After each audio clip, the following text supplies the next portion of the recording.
Assalamualaikum warahmatullahi wabarakatuh.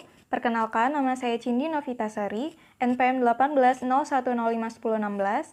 Saya dari jurusan PGMI kelas B semester 5. Di sini saya akan menjelaskan materi mengenal bangun datar untuk memenuhi tugas mata kuliah media pembelajaran matematika dengan dosen pengampu Ibu Yunita Wilda Niati MPD. Mengenal bangun datar. Apa sih bangun datar itu? Bangun datar adalah suatu bidang datar yang tersusun oleh titik atau garis-garis yang menyatu, kemudian membentuk bangun dua dimensi yang mempunyai keliling dan juga luas. Nah, jenis-jenis bangun datar ini ada 8 jenis bangun datar yang umum digunakan dalam pembelajaran matematika, yaitu yang pertama ada persegi. Persegi adalah bangun datar dua dimensi yang mempunyai 4 sisi sama panjang dan 4 titik sudut yang membentuk sudut siku-siku. Nah, di sini ada gambar persegi. Kalau kita lihat, gambarnya itu panjangnya sama semua ya. Jadi, yang mana sih sisi-sisinya itu? Jadi, sisi-sisinya itu adalah AB, BC, CD, dan juga DA. Nah, itulah yang disebut dengan sisi persegi. Kemudian, sudutnya yang mana? Sudutnya itu ada sudut A, sudut B, sudut C, dan juga sudut D. Dan itu A itu disebut sudut A. Dan bagaimana sih bentuk sudut siku-siku? Seperti ini. Kalau kita lihat sudut A, bentuknya itu seperti ini. Dan disinilah yang disebut dengan sudut siku-siku yang besarnya 90 derajat. Kemudian ada luas. Luasnya itu S dikali S. Dan kelilingnya 4 kali S. S itu apa? S itu adalah sisi persegi. Jadi luasnya itu sisi kali sisi dan kelilingnya 4 kali sisi. Yang kedua ada persegi panjang. Persegi panjang adalah bangun datar dua dimensi yang mempunyai 2 pasang sisi sejajar yang sama panjang dan mempunyai 4 titik sudut. Nah, mana sih 2 pasang sisi yang sejajar? Kita sudah tahu kan sisi itu yang AB, BC, CD, DA itu disebut dengan sisi. Dan mana sih yang 2 pasang sisi yang sejajar? Jadi 2 pasang sisi yang sejajar itu ada BC dan juga AD. AD sejajar dengan BC. Nah, itu kan panjangnya sama. Kemudian ada AB sejajar dengan DC. AB dan DC juga panjangnya sama. Kemudian ada rumus luas. Nah, luas persegi panjang itu adalah P kali L dan kelilingnya itu 2 dikali buka kurung P ditambah L tutup kurung. Nah, P itu adalah panjang persegi panjang dan L itu adalah lebar persegi panjang. Kemudian yang ketiga ada segitiga.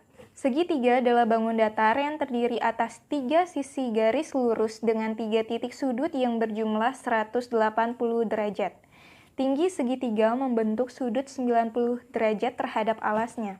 Nah, kalau kita lihat bentuk segitiga ini seperti ini ya. Jadi sudut-sudutnya itu kalau dijumlahkan, jumlahnya itu 180 derajat. Kemudian ada tingginya tuh membentuk sudut 90 derajat terhadap alasnya. Kita lihat tinggi dan alas. Nah, disinilah bentuknya itu akan membentuk sudut siku-siku yang besarnya 90 derajat. Kemudian ada rumus luas, setengah dikali A kali T dan juga keliling, A ditambah B ditambah C. Nah, A itu apa? A itu alas segitiga, T itu tinggi segitiga, dan B dan C adalah sisi lain dari segitiga. Yang keempat ada jajar genjang.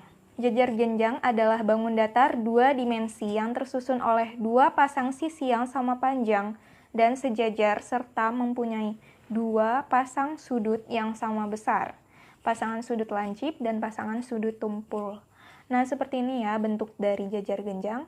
Dan luasnya itu ada A kali T, kelilingnya itu ada 2 dikali buka kurung A ditambah B tutup kurung.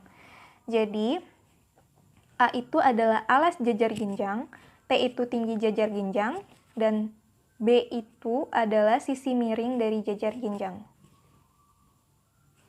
Yang kelima ada belah ketupat. Belah ketupat adalah bangun datar 2 dimensi yang dibentuk oleh 4 buah sisi yang sama panjang dan mempunyai 2 pasang sudut bukan siku-siku dengan sudut yang saling berhadapan, mempunyai besar yang sama.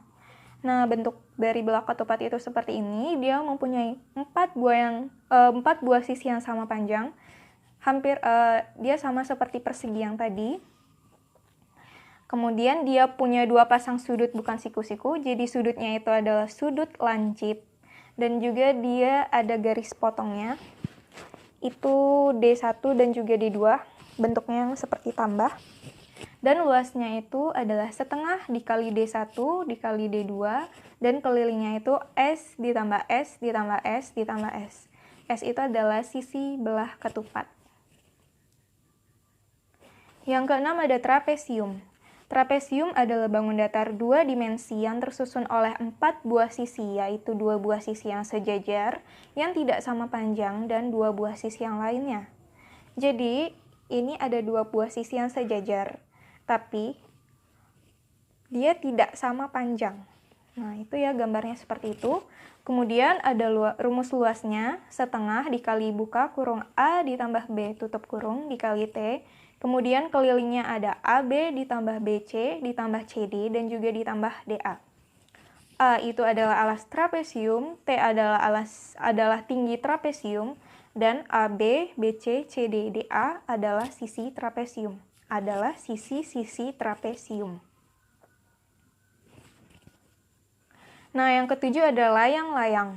Layang-layang adalah bangun datar yang dibentuk oleh 2 pasang sisi yang sama panjang yang saling membentuk sudut yang berbeda.